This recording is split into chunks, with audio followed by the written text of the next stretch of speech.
Okay. So this video is for my second language methodology class where I was asked to interview an English language learner or someone who grew up learning the English language as a second language. And I chose to interview my friend Jennifer Chavez.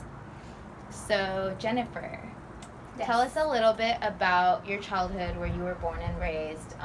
What was your first experience with the English language, the language that you spoke at home, and so on?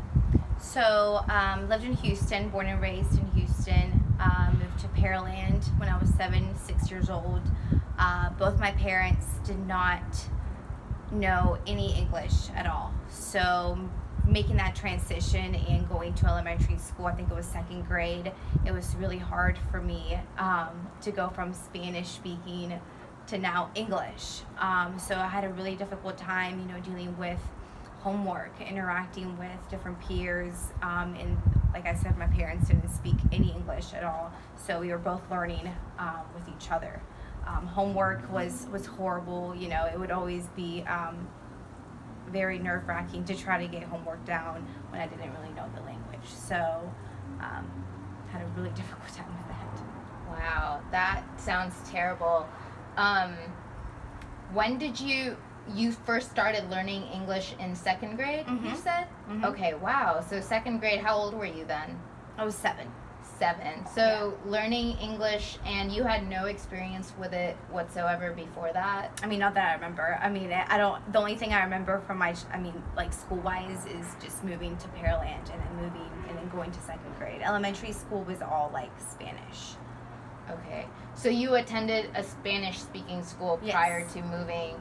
So a Spanish school in Houston? Yes. Oh, wow. That's really cool. Yeah. Okay. I didn't know that they had, like, full Spanish schools in Well, as far as I remember, Okay. That's all. I mean, because I went to elementary school in Pearland, and it's like, oh, English. So Yeah. it was definitely a shock to me. I'm sure they do that for, like, major populations that are accumulated in an area that only speak English only speak Spanish. Yeah. I'm sure they accommodate for that. That's Yeah. really cool. So were there any accommodations that were made for you? There were. I went to ESL. It was English Second Language. I think that's what the class was. It was Okay. like a second class that I would go to with other kids that English was their second language. Okay. It was just like a small little class that we just kind of did for me to, learn and help me understand, different things. So did they cover, I guess, things from the beginning with you guys? Phonics, like the alphabet sounds? Yes. Okay. Grammar, letters, all that. Okay. So, and was this something that they pulled you from class to Yes. do? Yeah. Okay. Is there anything you remember about homework being difficult, or when it came to learning English, what was the most difficult thing for you? For me, I think it was math.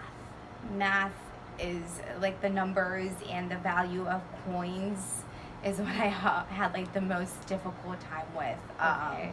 So, and I mean, I'm still horrible at And math. I'm sure it's also because reading word problems, Yeah. you don't really understand the vocabulary that Yeah. you're reading. So, and I teach third grade math right now, so I know that vocabulary is a very big part of math, because if they're asking you to find the sum, obviously that's adding. If they're asking you to find the difference, obviously that's subtracting. Yeah. So if you couldn't comprehend that, Mhm. like, as a Spanish speaker who didn't understand English, I can see why math would be one of the hardest things for you Yeah. to do, Yeah. because you're reading it and you're just like, What is this? Yeah. what am I being asked to do? Yeah.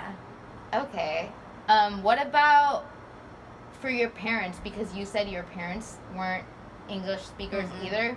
Did the school do something, or did they have a way of communication so that they would be able to communicate with your parents?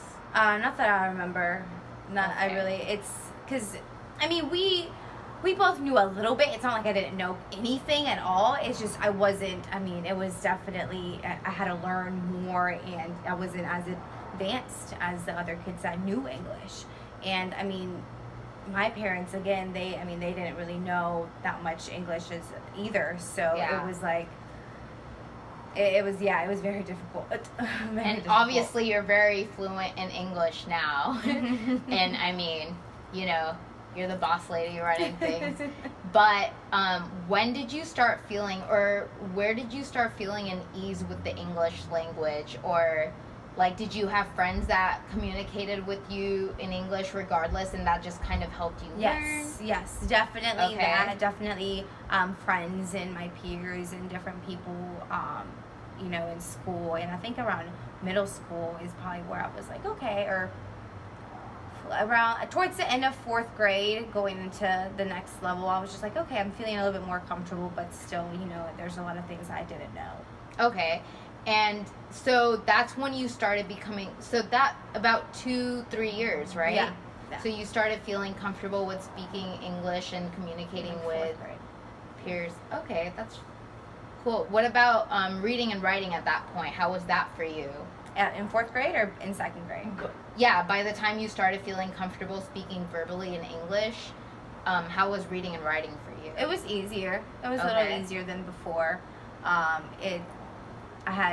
did go to summer school as well. I don't really remember exactly what years, but I did go to summer school, I think, for 2 summers because I was just so behind and I wasn't doing so well in my studies. I see. Yeah, communication, of course, is a major part of that. Well, thank you so much for allowing me to interview you. Mm-hmm. And hopefully,